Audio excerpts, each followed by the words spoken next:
ভাই আল্লাহ যদি আমাকে নিয়ে যায়, আমার বাচ্চাটার দিকে একটু খেয়াল রাখেন। যখন তার স্ত্রীর গর্ভে সন্তান, ঠিক তখনই তিনি নেমে পড়েন জুলাই বিপ্লবীর আন্দোলনে। তার সংগ্রাম আর সাহসিকতার গল্প আমরা সবাই জানি, কিন্তু প্রশ্ন থেকে যায় তার ব্যক্তিগত জীবন কেমন ছিল আর ঠিক কোন উদ্দেশ্য নিয়ে তিনি রাজনীতিতে এসেছিলেন, যেখানে তিনি ব্যক্তিগতভাবে কোনো রাজনৈতিক দলকেই সমর্থন করতেন না। ইভেন তিনি কোনো বড় নেতার ছেলেও ছিলেন না, বরং ছিলেন একজন সাধারণ আলেমের সন্তান।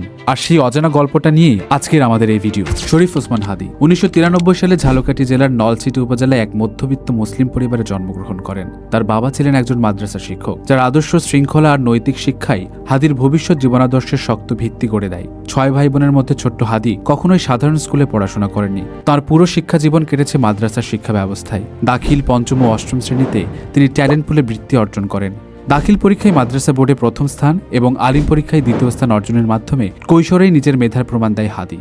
তারপর তিনি উচ্চশিক্ষার জন্য ঢাকা বিশ্ববিদ্যালয়ের রাষ্ট্রবিজ্ঞান বিভাগে ভর্তি হন এবং সেখান থেকেই তিনি অনার্স ও মাস্টার্স ডিগ্রি শেষ করেন। ছাত্রজীবন শেষ হওয়ার পর হাদী পেশা হিসেবে শিক্ষকতাকেই বেছে নেন। কর্মজীবনের শুরুতে তিনি কোচিং সেন্টারে শিক্ষকতা করেন এবং সেখানেই স্বল্প সময়ে শিক্ষার্থীদের কাছে তিনি বেশ জনপ্রিয় হয়ে ওঠেন। পরবর্তীতে তিনি একটি বেসরকারি বিশ্ববিদ্যালয়ের শিক্ষক হিসেবে যোগ দেন। তবে বলে রাখি, শুধু তিনিই নন, তার প্রত্যেকটা ভাই বোনই কিন্তু উচ্চশিক্ষায় শিক্ষিত। কিন্তু তখনও তার জীবনে রাজনৈতিক চ্যাপ্টার নিয়ে বড় কোনো মোড় আসেনি। ইভেন রাজনৈতিক দলে যুক্ত হওয়ার বিষয়টিও তখন তার লক্ষ্য ছিল না। আর ব্যক্তিগত জীবনে তিনি ধর্মীয় মূল্যবোধে বিশ্বাসী ছিলেন। অযথা সম্পর্কে না জড়িয়ে পরিবারের সিদ্ধান্তেই তিনি বিয়ে করার পথে এগিয়ে যান। 2020 সালে করোনাকালীন সময়ে তিনি রাবেয়া শম্পাকে বিয়ে করেন। তবে তাদের দাম্পত্য জীবন আসলে কেমন ছিল, আর রাজনীতির পথে পা রাখা থেকে শুরু করে সাংসারিক জীবনের প্রতিটি ধাপে তার স্ত্রী তাকে ঠিক কতটা সমর্থন করেছিলেন? তাদের দাম্পত্য জীবন ছিল একেবারেই আলাদা, শান্ত, সহজ আর নিখাত ভালোবাসায় ভরা। অনেকের মতে একজন ওসমান হাদী হয়ে ওঠার পেছনে তাঁর স্ত্রীর ভূমিকা ছিল ভীষণ গুরুত্বপূর্ণ। 24-এর গণ আন্দোলনের মাধ্যমে দেশপ্রেম থেকেই তিনি জীবনের নতুন এক অধ্যায় পা রাখেন।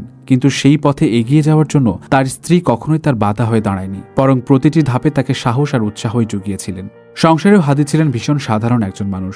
ব্যস্ততার মাঝে স্ত্রীর জন্য প্রসাধনী আনতে ভুলে যাওয়া, আবার দুদিন পরে মনে পড়লে দৌড়ে নিয়ে আসা, এই ছোটখাটো বিষয়গুলো নিয়েও তার স্ত্রীর কখনো অভিমান ছিল না। এমনকি গর্ভ অবস্থায় ঠিকভাবে যত্ন নিতে না পারা, সময় মতো ঔষধ দিতে ভুলে যাওয়ার মুহূর্তগুলোতেও তার স্ত্রী ছিলেন ধৈর্যশীল, একজন আয়রন লেডি। একবার সামাজিক মাধ্যমে মজার ছলে হাদী ফেসবুক স্ট্যাটাসে লিখেছিলেন তার স্ত্রী তাকে দ্বিতীয় বিয়ের জন্য অনুমতি দিয়েছেন, তবে শর্ত একটাই, পাত্রী হতে হবে বিদেশি। এই খুনসুটি থেকে বোঝা যায় তাদের সম্পর্কটা ছিল কতটা সুন্দর, পবিত্র আর বিশ্বাসের। আজ হাদী আমাদের মাঝে নেই, রেখে গেছেন স্ত্রী আর 10 মাসের সন্তান। তবে তার কিছু কাছের মানুষের থেকে জানা যায় তার স্ত্রী এবং তার পরিবার ভেঙে না গিয়ে বরং উল্টো সবাইকে সান্ত্বনা দিয়েছেন, ঐক্যবদ্ধ থাকতে বলেছেন। শেষমেশ একটা কথাই বলতে হয়, হাদী আজ আমাদের মাঝে নেই, কিন্তু তার এই আদর্শ আর দেশপ্রেম তাকে একজন সত্যিকারের বিদ্রোহী নেতার পরিচয় করে দিয়ে গেছেন। আজ চিরনিদ্রায় শায়িত হয়েছে বিদ্রোহী কবির পাশেই আর এক বিদ্রোহী, আমাদের ওসমান হাদী।